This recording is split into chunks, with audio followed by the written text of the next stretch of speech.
नमस्कार दोस्तों, स्वागत है हमारे यूट्यूब चैनल अनमित कर्मचारी संघ में।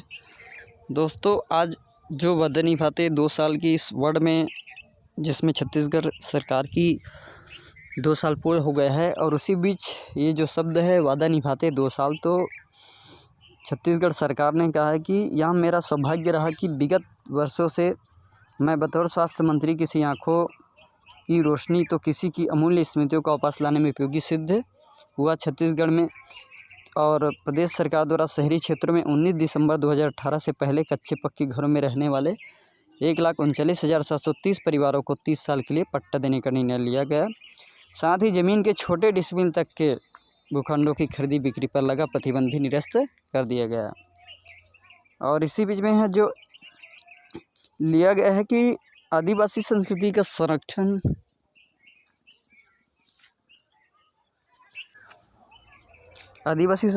संरक्षण इको स्पोर्ट्स को किया लोकार्पण। और उसी बीच में ऋण मुक्त हुए राज्य के किसान हो रहा है समस्या का समाधान। 18 लाख किसान 9,000 करोड़ रुपये का ऋण माफ़, 17 लाख किसान 244 करोड़ रुपये का जलकर माफ़। कांग्रेस ने किसानों की तरक्की का रास्ता किया साफ। छत्तीसगढ़ में जो कांग्रेस सरकार के सफलतापूर्वक 2 वर्ष जो पूरे होने पर यहाँ पर छत्तीसगढ़ सरकार द्वारा जो योजनाएं हैं कि राम वन गमन परिपथ हेतु 75 स्थानों का चयन, सुगम हो रही है तीर्थ यात्रा, बढ़ रही राज्य में पर्यटन, 12वीं तक निःशुल्क शिक्षा का मिला उपहार, प्रदेश में शिक्षा का हो रहा समुचित प्रसार।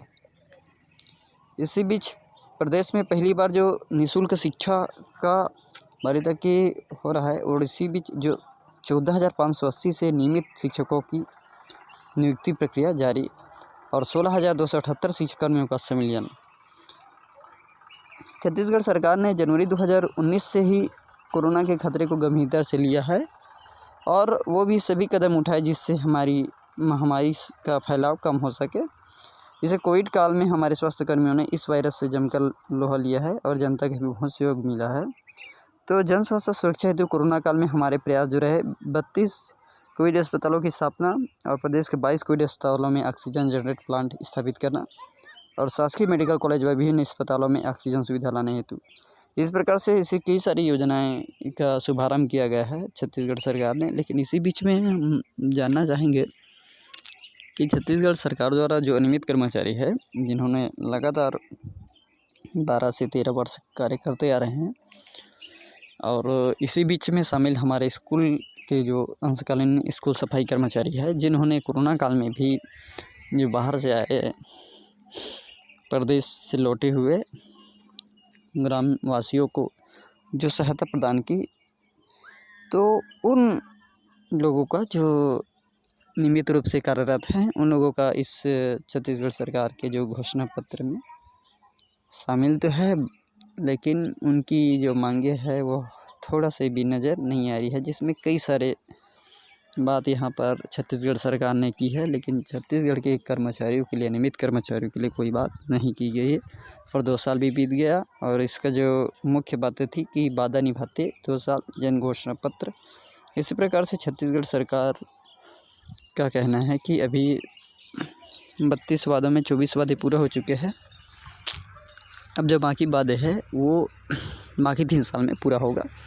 तो इस प्रकार से छत्तीसगढ़ सरकार का जो अंशकालीन स्कूल सफाई कर्मचारियों के लिए जो आश्वासन दिया गया है, अब 3 साल के अंदर में पूरा होगा कि नहीं होगा, ये सरकार की मंजूरी है, क्योंकि छत्तीसगढ़ सरकार स्वास्थ्य मंत्री टी एस बाबा द्वारा आश्वासन दिया गया है कि मांगे जल्द ही पूरी की जाएगी। तो दोस्तों, इस प्रकार से छत्तीसगढ़ सरकार ने बहुत सारी योजनाएं की, लेकिन अभी तक कोई सार्थक जो कर्मचारी है, जिन्होंने लगातार अपने प्रयासों को 18 से 12 साल लगातार मेहनत से करते आ रहे हैं, लेकिन उनकी मांग अभी तक पूरी नहीं हुई है। दोस्तों, फिर मिलते हैं एक नए वीडियो के साथ, तब तक के लिए जय हिंद, जय भारत, जय छत्तीसगढ़। 2 घंटे के दर से करवाना, जो कि कलेक्टर दर का 4था हिस्सा मिलता है, जबकि 4 घंटे के दर से मिलना चाहिए था, कम से कम दुगना होता, लेकिन सभी कर्मचारियों का क्रमशः बढ़ते आता है। ऐसे में तो आपका आर्थिक स्थिति खराब तो होता है, बहुत ही खराब है। हम लोग का स्थिति इतना खराब हो गया, लेकिन सरकार को हम लोग का जो गरीब का मसीहा कहे जाते हैं माननीय भूपेश बघेल जी, लेकिन हम लोग को असली जो गरीब है छत्तीसगढ़ में उनके बारे में एक भी उनके पास विचार नहीं आ रहा है। सर आप लोग हड़ताल किए या नहीं किए? बहुत बार किए। कितनी बार किए? कम से कम रायपुर बूढ़ा तालाब में 10 बार हम लोग का अनिश्चितकालीन धरना प्रदर्शन हुआ। और आज में कुछ आश्वासन मिला या नहीं मिला? आश्वासन मात्र मिलता, सांत्वना भरी बात ही है, झूठा आश्वासन है सरकार की। मैं ये पूछना चाहता हूँ, आप लोग कितने जनसंख्या में हैं? हम लोग 60 से 65 हजार अंशकालीन स्कूल सफाई कर्मचारी हैं, जो कि कहा जाए तो बहुत बड़ा जन सैलाब है छत्तीसगढ़ में, और गरीब का शोषण करने के लिए सरकार जो है कि मजबूर है। हम लोग को अनदेखा करते आ रही है मांग को लेकर। ऐसे में तो पूर्ण टाइम किया जाए और हमारा मांगों को विशेष जिस टाइम हुआ था उस टाइम पे निफ्टी के टाइम में बोला गया था कि आपको कलेक्टर दर भुगतान किया जाएगा, और मात्र 4 घंटे का काम था। कर्मचारियों के द्वारा अंशकालीन श्रमिक विभाग से जो रेट मिलता है कलेक्टर दर, उसका 1/3 हमको 1%